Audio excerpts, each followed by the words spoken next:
Hey gang, the world is burning. So let's talk about something frivolous to take our minds off of it.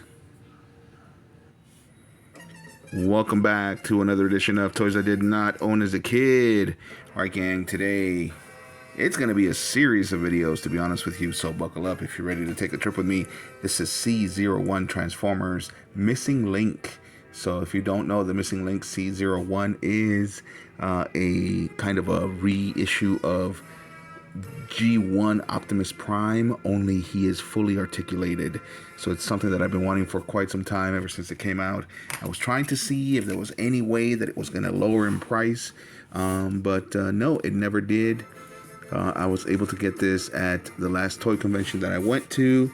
I did post a video showing all of my loot, and this is the box that it comes with, just a completely black box. And inside is the actual box with the window. So we're going to be doing an unboxing, and we're going to be opening it up, and we're going to be talking history. Of course, this is toys I did not own as a kid. Optimus Prime is actually an exception. In my home, we had a hand-me-down Optimus Prime. My grandmother worked for a family. They worked for a family, and they had a lot of money, so their kids got every single toy ever. And every once in a while, we got some hand-me-downs, and so we got a hand-me-down Optimus Prime. Technically, it was my brother's, but I actually played with it way more than he did. And I don't remember if he was missing, like, the hands and the weaponry. I don't really remember, but there we go. As you can see, they redid the artwork so that they could show you that he is fully articulated, meaning that he's going to be able to bend at the elbows, bend at the knees, twist at the waist, maybe have some ankle tilt, probably be able to rotate his arms so that he can do that awesome pose from the movie. And here's the top of the box. We're going to appreciate this box artwork as much as possible. And there he is. He's going to come with these accessories from the show as well. Always the energy axe. That was from, I believe, episode 2 of the original series. The original Sunbow Marvel animation, however you want to call it, series that they came up with in 1984. So, unfortunately, his bio is in Japanese, so I won't be able to read it. But I have done videos before reading his original bio. Here's the bottom, which is probably all of the legalese, copyrights, and all that good stuff.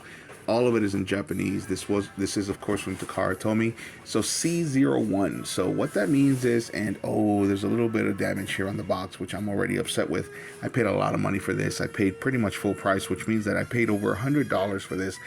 If you've ever seen any of my videos, you know I do not do that. I am a self-proclaimed and very proud to be a bargain toy hunter. I love to haggle. I tried to haggle, but this place was a brick and mortar store, and they were like, "There's no way we can haggle. We pretty much already have it as low as we can do it." So, in the end, even after taxes, basically, I saved myself probably around $10 to $15 in shipping, if not more. So I went ahead and got it. It's something that I really, really, truly wanted. Again, I was at a toy show, and in a way, I was supporting one of my local stores. That's really upsetting me. That's really upsetting me. For that much money, I want it to be perfect. But oh well. Hopefully, it wasn't me that just did it. But I am opening it up right now, since there's nothing in here to see. For those of you who don't know, if you're not a Transformer fan and this is your first introduction to Transformers, Transformers is a toy line originally from 1984 by Hasbro, and it was based on 2 toy lines, the Diaclone line and the Microman, or the Micro Change line. Mostly, those 2 toy lines, mostly. There were some characters here and there that were actually taken from other toy lines and other franchises. For example, the Jetfire or Skyfire, depending on who you ask. It was actually a copyright that they got from for a year. As it turns out, it was a temporary international copyright that Hasbro got. and it was for the Macross Veritech fighter, and they used it as a character called Jetfire. I'm trying not to damage this box, gang. Over $100. I want it to stay pristine, but I have a feeling I'm gonna end up damaging it. There we go. All right. So they reproduced everything with the exception of the artwork. This is very much inspired by the original type of artwork, which we can see back here. This was the original box art from back in 1984, but this is inspired by that type of artwork, and it would be awesome. It says here, illustration by Shin Ueda. So no, the original artist did not do the artwork for this one, but they're giving them to us in styrofoam, which is, of course, the way that we got him back then in the 80s. Anyway, as I was saying, so the Transformers were originally were a creation based on these two toy lines, Micro Change and Diaclone.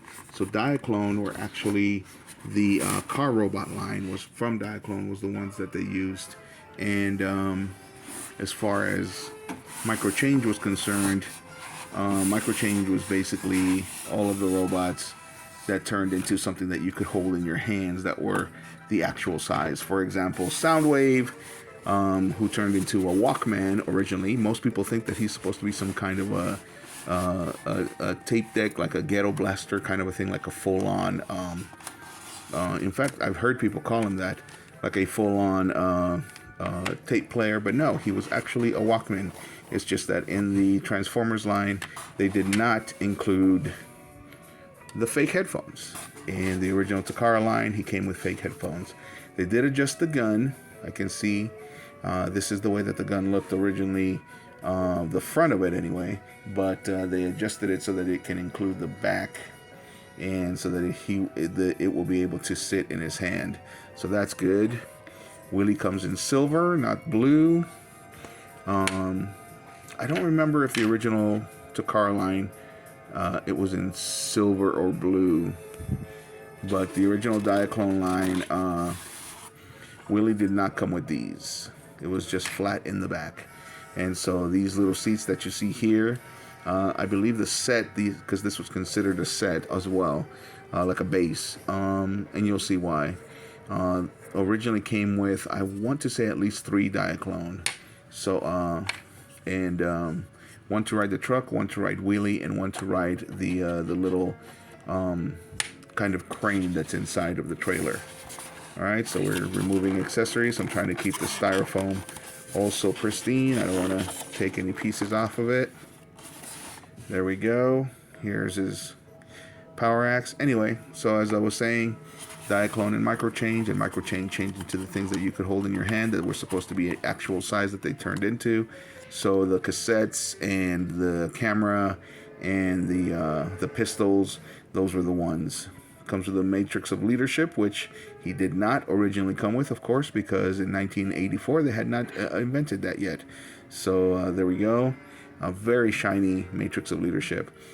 Not bad, not a bad looking thing, but I would have preferred if they would have stayed more true to the actual movie. So here we go. These are the missiles, and these are the wheels that go on Wheelie. We're definitely going to take out the wheels because we're going to put that together right now. And so originally in the Diaclone line, Optimus Prime was called Convoy, and he was simply supposed to be a robot, one of many, one in an army, and the Diaclone figures ride inside, either inside his chest, just like the truck, or inside Wheelie here, or inside the little workstation, or the little crane that's inside. I'm pretty sure they go this way, and maybe I should read some instructions before I break something, so let me do that. So here are our instructions, and It looks like we might even get some stickers. The bane of my existence. Even as a kid, I did not like stickers. I wasn't very good at putting them on the toys, but we'll see. All right, here we go. Look at this. It even comes with this. So this is the little visor that you would get in order to read their stats back in the day. The stats that I showed earlier, of course, which is these guys right here, so that you could see the lines. There's a little blue line that gets distorted. The whole idea that this was top secret was pretty cool. I don't know if you can see that on the video. I can definitely see it in real life, but I don't know if you can see that on the video, where you can see that the blue line now, by having blocked all the red with this red little visor, you can see his stats. But again, they're in Japanese, so not really much use to me. It's usually like strength and intelligence and speed and firepower, and pretty much everything is right at the top. So strength, speed, intelligence, and firepower right at the top. Alright, so let's put that somewhere else. And like I said, it says Convoy right here. Cybertron Convoy. Nice little card. I like it. And sure enough, we have some stickers. I don't know where these are going to go. Some of them are probably going to go... These look like they're going to go on the base. And some of these look like they're actually going to go on Optimus Prime himself. These two are probably for his arms. This Go one is probably going to go on the base. All of these are probably going to go on the base, which is the trailer once you open it up. Alright, gang. Well, I did not even notice we are at 12 minutes already, so I'm going to cut it here. And stay tuned for video number 2, when we're going to keep exploring what comes in this C-01 missing link Optimus Prime. So thanks for watching, gang. If you liked the video, as usual, hit a like, and if you like the content, subscribe.